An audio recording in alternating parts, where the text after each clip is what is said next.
It's AIDS Awareness Week. The HIV infection rate in Northern Health has in the past outpaced that in other health regions. The rate of new cases is not changing in our region. However, the number of people getting tested is. Northern Health will begin a new strategy to control the spread of HIV next week while raising awareness. Every year, Positive Living North prepares hundreds of red ribbons for the annual vigil.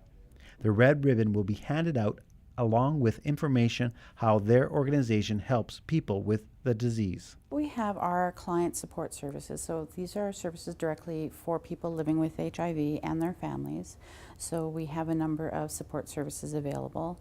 We also offer education and awareness workshops, so we have educators that go throughout the community and actually throughout the north providing HIV 101, hepatitis C 101. Every year, 300 to 400 people in BC are diagnosed with HIV.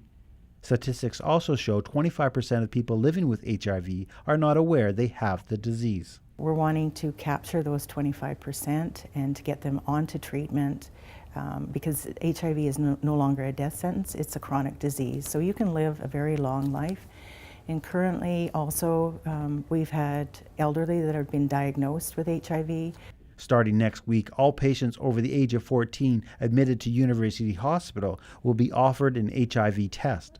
This initiative is a strategy to reduce the spread of HIV throughout northern BC. We're not going to be forcing people to take an HIV or Hep C test.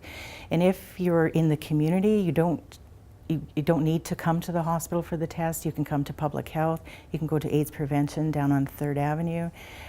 There's the Cedar Project, there's Central Interior Native Health, and there's also Dr. Hamore's office where you can get some testing done, and it's all free.